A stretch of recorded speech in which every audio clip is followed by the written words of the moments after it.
Welcome back to another episode of the ResearchWorks podcast. Hello, Dayna. Hello, Ash. How you going? I'm good. I feel like we meet the brief, clinician, researcher. Yeah. I think we should be okay to be on this podcast. Yes. We're going to introduce a guest. Uh-huh. But the guest today is... Us. Dayna Poole and Ashleigh Thornton. Welcome, everyone.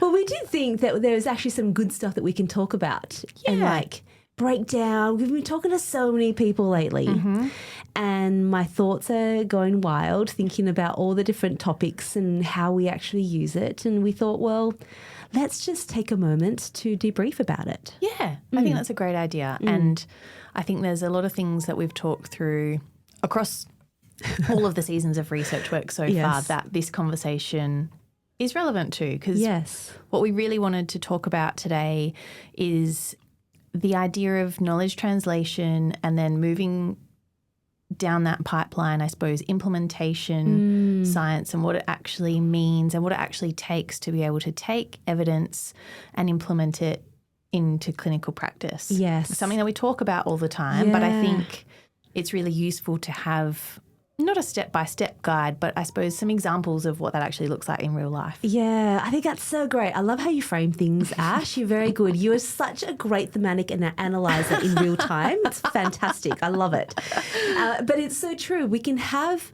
and I was listening to a podcast, I was talking about it, and it was all about communication styles and how we communicate. And he said, look, we actually have a lot of knowledge, but we need to choose to use it. And how we use it is actually the hardest part because so much is involved. And then when you think about it, that's why we have all these frameworks that have become very popular. We've noticed them being used in a lot of the papers lately, and it's the CFA, the Consolidated Framework of Implementation Research. Yep.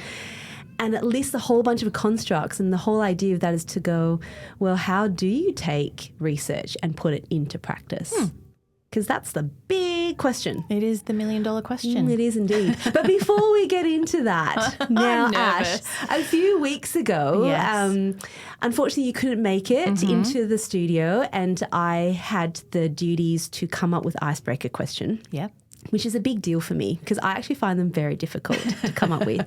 And so you didn't partake in this, but I think it would be really great to have you in this. So I'm going to put you in the hot seat. I haven't told you any of these yet. And like I said to our guest when I tried this on them, this is life-changing. Not. Okay. No pressure. No pressure, not at all. Okay, so these are fast-fire questions. Okay. The first one is crisps or chocolate? Oh, gosh. Chocolate for me. Chocolate, yeah. And it is a tough one, isn't it? Because sometimes it depends on the texture and the feelings and the emotions. But I think mine changes from day to day. But I like that it's chocolate. Yeah, and good. It's not to say that I don't dislike a crisp. I do love a good crisp, but I just find myself drawn to the chocolate. And is it milk chocolate or dark chocolate? Milk chocolate. Milk chocolate? Yeah, I'm not really a dark chocolate person. What do you think of 70%? Is that already too high? I can tolerate it. You can tolerate it. Yeah. My favourite chocolate, and I only get it once a year, is the little Easter eggs that have the strawberry filling in them. Ooh, yeah, that's pretty good. Yeah. It's quite a shot, isn't it, of sugar? Yeah. Well, interestingly, producer Ed, when people buy him presents, they buy him chocolate that is at least 90%. It's just a bit too much for me. It's not really chocolate, is it? is it? The only way to eat chocolate. Oh, don't dive No. in on that one. Okay, as we continue. Dogs or cats? Dogs. That was quick. Nice one. I agree. Dogs for me. Yeah. Text or call? Text. Oh, no, it's person dependent. Yeah. There's some people that What's the threshold? You call me. I don't know. It's just... I like to say. And, you text me as well, but you call me. I call you, yeah. It's dependent. There's certain people that I will always go to for a phone call. You're one of them. And then there's some people that I really enjoy a text conversation with. Yeah. Or voice notes. Voice notes as well. Yeah. Okay. Yeah. But I would say predominantly text. Yeah, with a few exceptions. With a few exceptions. Yeah. Oh, I like that. I like that. I do like when I see my top 5 of people who I call a lot. I'm like, whoa, my husband is third. Okay. Would you rather watch a film or play video games? Oh, watch a film. Yeah. Yeah. Genre? I'm pretty basic, so rom-coms. Love a good rom-com. But I also really enjoy a thriller. Yeah. But like a psychological or a political thriller. Nothing too bloody or gory. No, I'm not about the violence. Not about the violence, right. Okay. So it's quite niche. Quite a niche area. lane, yeah. But at least you know what you're into. That's good. Yeah. Chinese food or Indian food takeaway? Indian. Oh, that was quick as well. Mm-hmm. Yeah. I love Indian food. After we did this last time, I've had Indian food takeaway for like twice. What did you answer out of curiosity? Well, I feel like Chinese should be my go-to but then I cook Chinese food as well. But then sometimes I don't cook Chinese food the way the takeaway people would do it, where it's deep fried first and then it's fried. Yeah. And that's why mine tastes way too healthy and good. So I do like to go for that. Yeah. But I don't cook Indian food very much, so I'd rather go Indian food takeaway. Yes, and a really good. 'Cause I don't cook it. A really good Indian. Yeah, delicious. Yeah, when the spices have been adequately brought to life. Yes. So this is my thing. It's I don't like things that are spicy just for the sake of being spicy. 100%. Yeah. It's got to have flavour. Yeah. And a really good curry with some really nice flavour. Can't beat it. And some garlic naan. Garlic naan, yes, yeah. Thank goodness for that. I find that as I've gotten older, my tongue can still handle hot spice, but my belly can't anymore. Yeah. It's changed. So I need to tone it right down these days. We must adapt. Must adapt. All right, new shoes or new haircut? Ooh. Big one for you. New haircut. New haircut. I think. Well, how extreme does the new haircut have to be? Because I've worn my shoes in, I get really attached to them. I don't like wearing in new shoes. Don't you? No. Oh, okay. Once I have my shoes how I like them, I get They've very molded attached to your them. feet. Yeah, okay. It's a new haircut. Big night out or quiet night in? Quiet night in. Agreed. Someone wanted to have dinner with me and they had to push it back to start it at 7 p.m. And she's like, is that too late? I'm like, yes. Because it's 8:30, I'm already in bed in PJs. I had dinner with a friend last night and then it got to just before 9 o'clock and we looked at each other and thought, it's time to go. It's time. Partner or TikTok? Ooh. I'm quite partial to TikTok these days. Are you really, Ash? Yeah. Oh, I don't upload anything to TikTok. Yeah. I like to consume the content. To consume TikTok. Yep. If I need to just switch off. Yes. But you participate in. Yeah. But my algorithm on TikTok is very very light. Yeah. Nothing too deep. No. Yes. No, that's good. I like it. Renovation tutorials and hair tutorials and things like that. Pool or beach? Beach. Beach, yeah. I can see that. That's good. Lose your wallet or lose your phone? Oh. Lose my wallet because everything I need is on my phone now, which is really bad. I have my wallet on my phone basically. Yeah, it's like that these days. Yeah. Interesting. You've really come into the modern age. I have. Modern era. Yeah. Well, that was all my questions. Profound, right? I passed. Yeah, you passed. Yay. We can still be friends. Except for the TikTok thing. Except for the TikTok. Yeah, the TikTok thing made me tilt my head a little bit, but that's okay. Instagram is a nice way to connect. It is. Yeah. Instagram is how I keep up with what's happening in my circles of people that I know, but TikTok is nice for just frivolous true. scrolling. And as to my Instagram, I keep it very curated to my friends. Like it's private and I only have my friends and I cull it every 6 months to a year. If I haven't seen that person for a while, I haven't connected. I'm pleased to have made the cut. You're still in there. Yeah. You're still in there. Well, I hope everyone else played along. But it was good to do that one with you. Thank you. Let's get into... Thank you for taking the icebreaker. Oh, you're really welcome. It does give me help for heart palpitations sometimes. Like, is this going to be good? Does it make the grade? Yeah.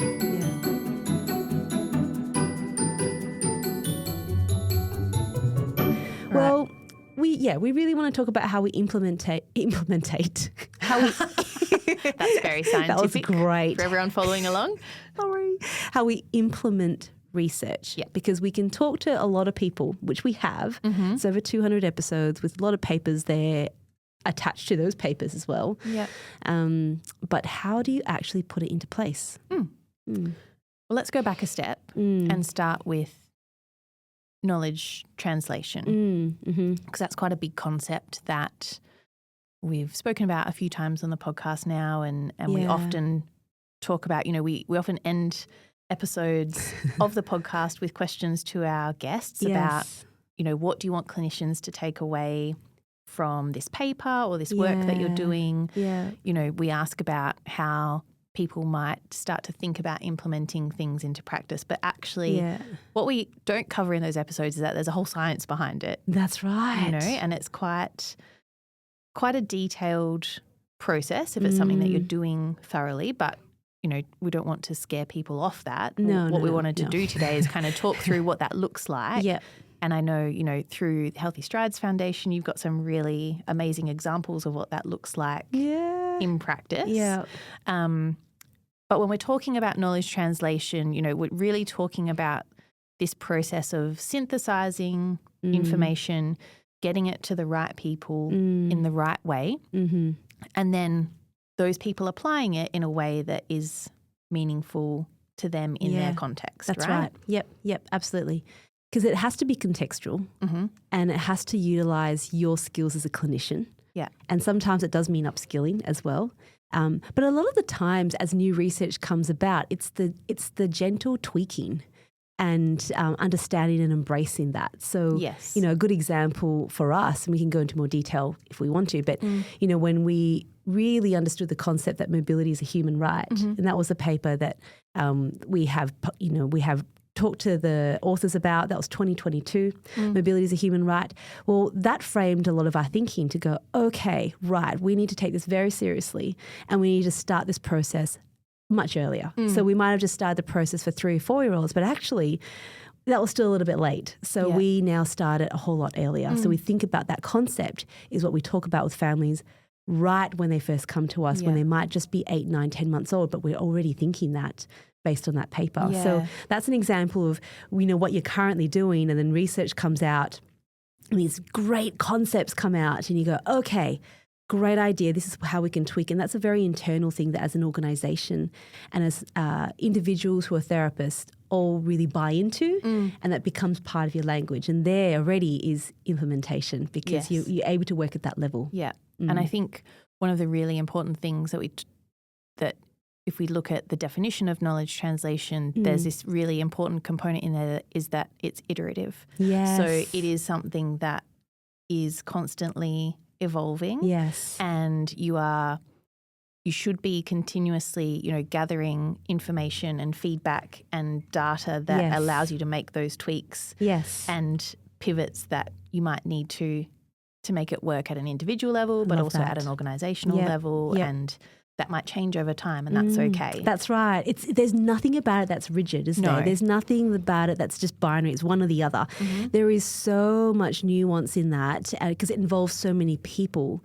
And I love that when you look at we all love a good framework. We do. And the CIFA, like we said before, it has so many different domains that you can think about that look at the barriers and facilitators to how we'd implement it. Yeah. And so you can go at each level and kind of go, all right, this I can influence. This I can't influence, but how can I influence it? Yeah, maybe not influence it directly. That's right. But there might be things that you can do that have an indirect influence on those things. And we'll get through, we'll go through what they are. But let's start with, I suppose, if we're looking at this implementation framework, the CIFA, and maybe we can put a link to the paper that covers what the most recent version of that looks like. Yep.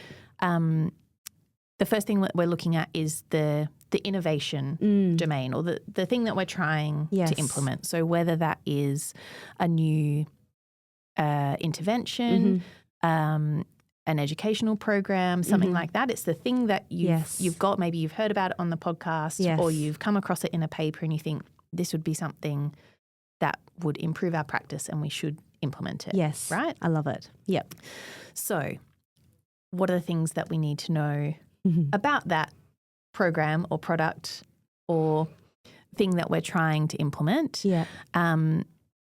We need to know how it can be adapted. I think that's a really important thing, particularly in the context that we're talking about. You know, what can we modify? What can we adapt? Bearing in mind that oftentimes there are components of fidelity that we need to adhere to. You know, you can't go completely off-piste and change something entirely. Right. There are often key ingredients that need to remain as they are, right? Can you just kind of talk to how that actually works in practice? I can talk about it from the perspective of, okay, so we're going to go back to our first episode, which we often think about and go, oh, cringe, oh my goodness. But thank you for everyone who still listens to our first episode. So in that first episode, we talked about my study, which was the iStride study. And that it's all about locomotor training in children with cerebral palsy, classified within GMS levels 3, 4 and 5. And it was that study, in actual fact, that was the reason why we started the Healthy Strides Foundation, was to bring that research into like actual practice and make it available to the wider community. So there's a lot of implementation there. And I didn't know about the CEFA back then, I would say. But when I go through it, I can see why each of those domains is so important. And the innovation piece for this was that it had started with locomotor training as a concept that was developed for spinal cord injuries, and that was well published, the early 2000s. And so by the time it got to 2012, 2013, really wanted to see how that could be translated to children with cerebral palsy. So you had to know what the concepts were of locomotor training first. And it was very clear there are these 4 steps. You want to optimize kinematics, you want to optimize lower limb weight bearing, you want to reduce compensatory strategies, and you want to look for adaptability. And so we took all of that and we started testing it in children and co-designed it with them. Kind of go, well, how does this dosage work in this population? How do they tolerate this time for it? Are there other things we need to add to it? Of course, it had to be much more fun than just standing on a treadmill. So we had to still keep all the main principles, and then we started to adapt it to the population with families, with children, with the clinicians doing the work, so we could actually feel physically what it could look like. And then from there, we developed a protocol. And then in that protocol, we then tested it. And that's how we had this sort of series of pilot studies in a way for about 2 years. And then we put it into practice into an RCT because we wanted to see whether robotics was more effective or not. And it wasn't. It didn't help any more than doing it manually. So that study took about 2.5 years to carry out.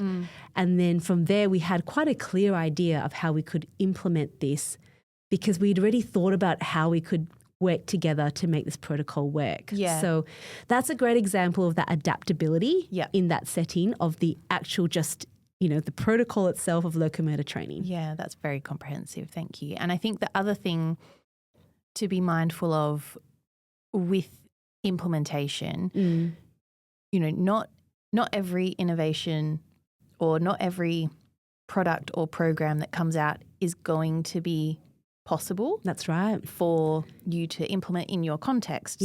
Say, hypothetically, if the evidence had suggested that robotics was of, there was greater benefit to using the robotics than what was previously used. That's not possible for everyone to go out and purchase the relevant equipment and then get the training that they need to be able to use that. That's right. So you might come back to the evidence base and look at what else there is out there that does show strong evidence. That's true. That is practical for you to implement. That's right. Yeah. And I think that's really important. And underpinning all of that is you have to make sure that as you're developing something, that it is completely in line with where the evidence base is at. So all these frameworks we talk about are so vital. So, the ICF 2001, when that came out, you were very clear about body structure and function, activity and participation. And as everything started to shift to go, hey, task specificity is really important. That was in the early noughties during that time when, Klein and Jones really looked at that sort of 10 principles of neuroplasticity. So then you're really implementing that. Then the F words comes out and you're like, oh, if you're going to do something, you've got to think about friends, family, function, future, fitness. You've got to think about all those things.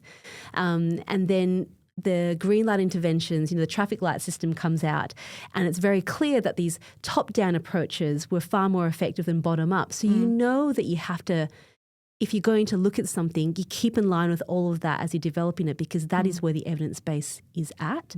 And that innovation happens within current knowledge as well. So you're on the edge of it, but you're not doing something that's completely contrasting with those theories of motor learning and what we already know. Yeah, that's a really good point. And then we also have to remember when we're looking at the framework that research and then implementation of research doesn't happen in a vacuum. No. So there's a lot of context that we have to consider when we're looking at implementing evidence in practice. Yes. And, you know, the first thing that we think about obviously is the setting in which we're trying to implement it. And in that framework, they often refer to that as the inner setting. Yep. So things that we might want to consider, you know, at a very basic level, what kind of infrastructure do you have? Yeah. What do you have already that you can use to your advantage and that would work with what it is that you're trying to implement? You know, what kind of training do the people have who are trying to implement this new evidence? Yes. And, you know, I think you could probably speak quite comprehensively about training and how important training is from a workforce perspective and, you know, getting buy-in for the implementation of a new program. Because there's so much that you need to think about, right? There's no point creating an intervention and wanting to implement it if there's going to be a huge physical toll on the therapist. Or you need 3 months of training every day to be able to deliver it. Yeah, like it's just not feasible. Yeah, and if the cost of doing the training is X amount for how many weeks, I think those things are really, really important. It really needs to build on the base skills of the therapist training in itself, as in like undergrad training. Yeah. And then there has to be ways that you can actually specify whether it's done properly. And I love how, you know, Brian Hoare and Susan Greaves talked about it beautifully. It's like you can call it bimanual therapy, but is it bimanual therapy? Like what theory is it being underpinned by? And so therefore your training has to be specific to make sure that it is as hands-off as possible. Doesn't mean you never use your hands. You just use it very thoughtfully. And how do you teach people that clinical reasoning of what's too much and what's too little? That nuanced part is quite important, but you can protocolize it, and those, I don't think that's a word, but you know, it is now. It is, yeah. You have to have a protocol because when you think about the standard you'd have for medicine would have protocols for, you know, surgical procedures, drug administration, drugs, absolutely. And so the standard is set there, and that's how they know that what they apply, you're more likely to get the same response, you know, as many times as possible. Yeah. So we have to do the same thing, and we're actually in full control of that. That's something that we can influence on our level as clinicians, working within an organisation, as a team. You can do this together to create that, and that's often a barrier if if people don't want to do that. But that again tells you where you might want to work and where you might not want to work. Yeah. So and they talk about this tension for change quite a lot. You know, is there an appetite for change? If there's not, then there's probably some other strategies that you might need to use to get people to a point where they are on board with the change. Yes, that's right. You know, this is, and again, it's an iterative process. So we're, you know, testing where that inner setting is at currently. Is it appropriate to implement this evidence-based change now? Or do we need to do some work in the lead up to that? And that might be awareness raising, education, training, reflection, those kinds of things to get the organisation the staff to a point where they are going to take that on board. And that's where all the knowledge translation tools come into handy. You know, like, you know, what other training packages look like? Are they in the video format? Is it podcast format? Is it actual training in person, and what materials do they get from it? So that is actually so important from a process of bringing research to life is that part, the contextualizing part. Yeah, and that will be very different for every organisation. Yeah. It'll be probably very different for every type of change you're trying to implement. You know, some things might be a really small tweak to what is currently happening. That's right. Some things are perhaps a really big fundamental philosophical change in the way that practice happens. That's right. Yeah. And I guess that comes down to scope of practice, right? Like being really clear what your scope of practice is and what population you might work with, because, you know, it's absolutely impossible to be jack of all trades. You can't do it all. But what is your scope of practice and what can you do really well, and be very clear about that is where the current evidence is sitting.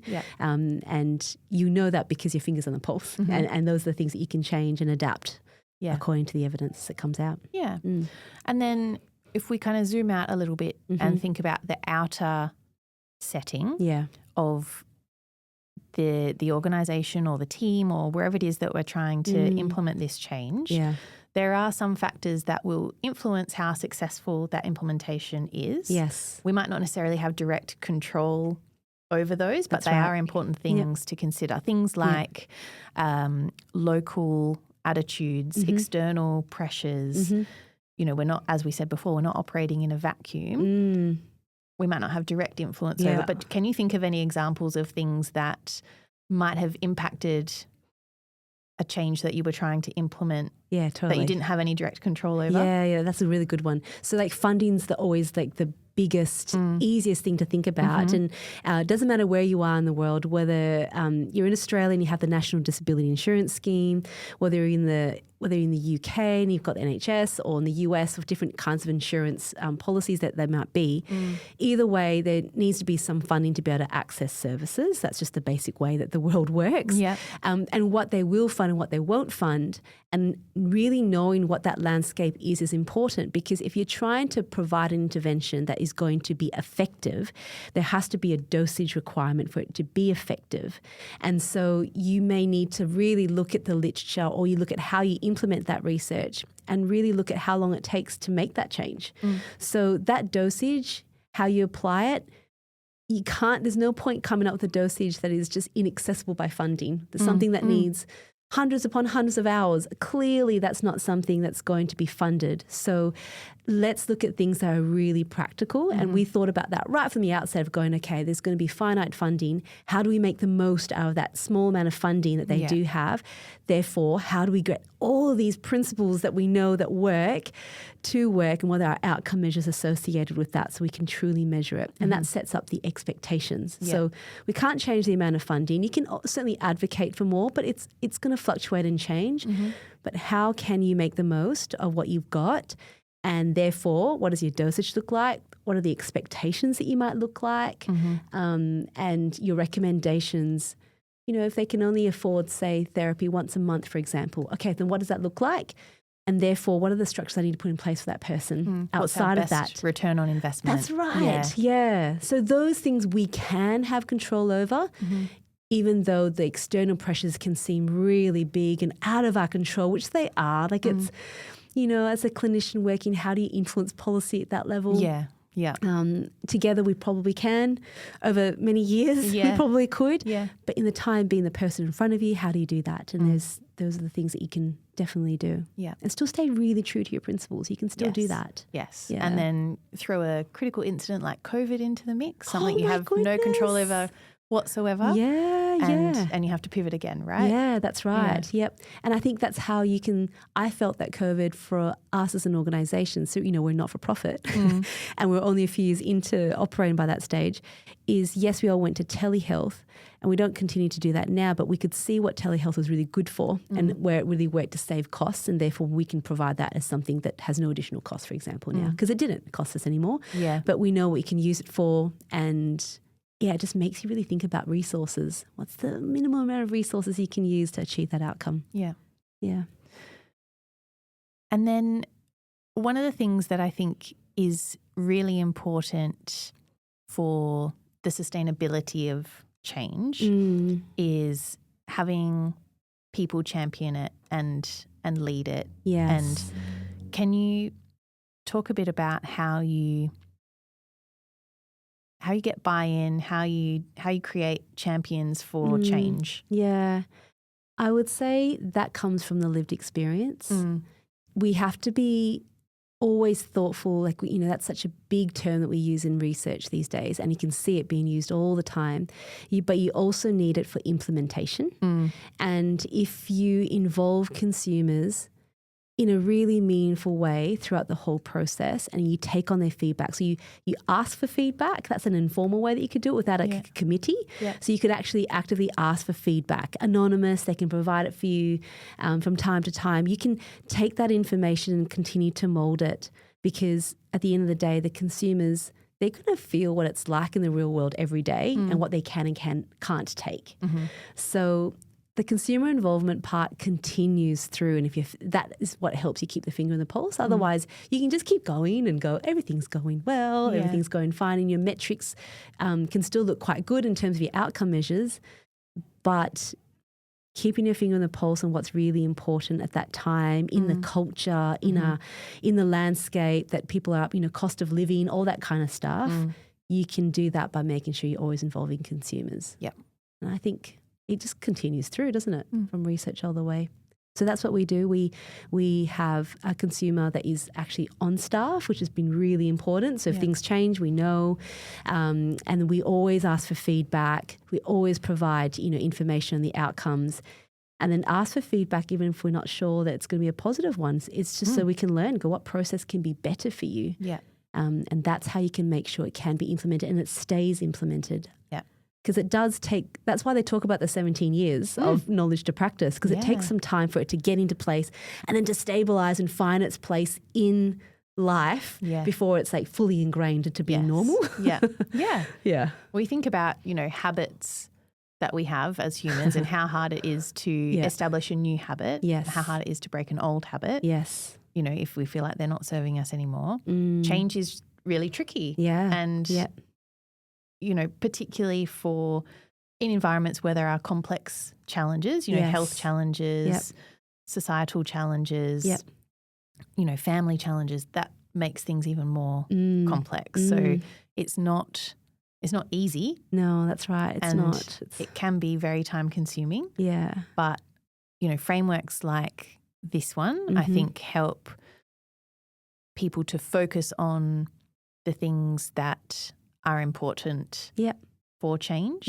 help give, I suppose, a bit of a guidebook for how you might document change, because I think that's really important to be able to reflect on it and to be able to, make sure things are being adapted to your context without straying too far away from the ingredients that we know make them evidence-based, because that's a bit of a tension, isn't it?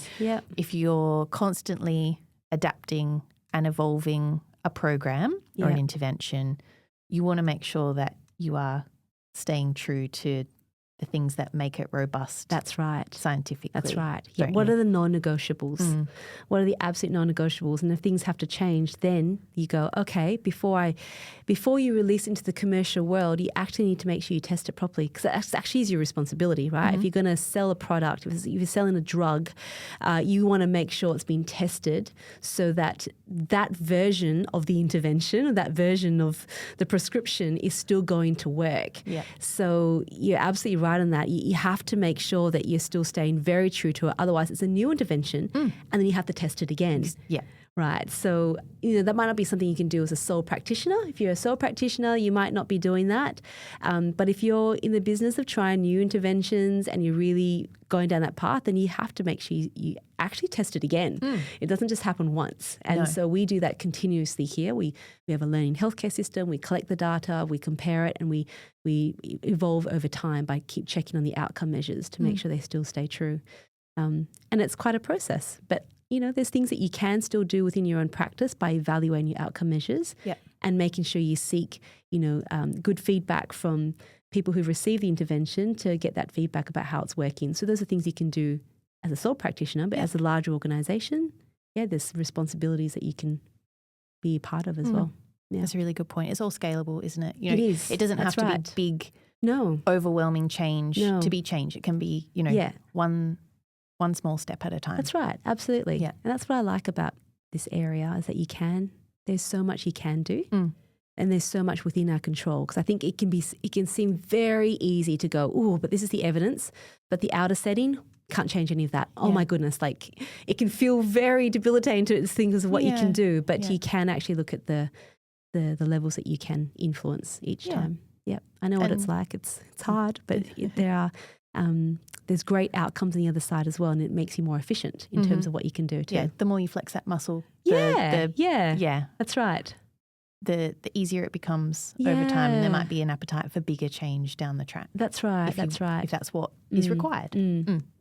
But I think the core to all of that is you still stay really grounded on what is the theory or I love how Brian talked about that. Like, what is your murder learning theory? What is that? Mm-hmm. And if you're staying really true to that, it means at least your approach remains, your principles still remain the same throughout that whole process, and you're not deviating too far from that. And that itself, as a clinician, I think it's really worthwhile you thinking about what your approach is. I'm not sure we ever take time to stop and think about it. Yeah. And I have to admit, I really do think about that a lot these days. And I go, this is the approach. These are the reasons why, all the evidence that backs it. So within that framework, you have a lot of freedom within that. Yeah. So it's not like the frameworks keep you trapped. They actually give you a lot of freedom when you know what it is that guides your practice. Guiding principles. Yeah, that's right. I love that. I think that's a great point to end on. Oh, thank you very much. I think it's good. Yeah. So I hope this helps to maybe conjure up more conversations about how you implement. I was almost going to say it again, implementate. How you implement, nearly finished that way. How you implement research. It is a process. And as you gain more knowledge, it's little tweaks along the way on these levels, the inner setting, the outer setting, your adaptability on innovation as an individual level. Yeah. And as you do that, you soon realize that as new research comes about, it's not overwhelming. It's just like little tweaks along the way. Yeah. And I think it's ever so doable. And then what you see is great outcomes. Guaranteed. I see those great outcomes all the time because research works. On that note, we will include a link to the consolidated framework for implementation research. Yes. It's about implementation in a research setting, but I think there's a lot of principles that are very applicable to evidence-based practice. Yeah, absolutely. I love it. Yeah. Thank you very much. Thanks, Dayna. And I'll talk to you all again next time. Bye. Bye.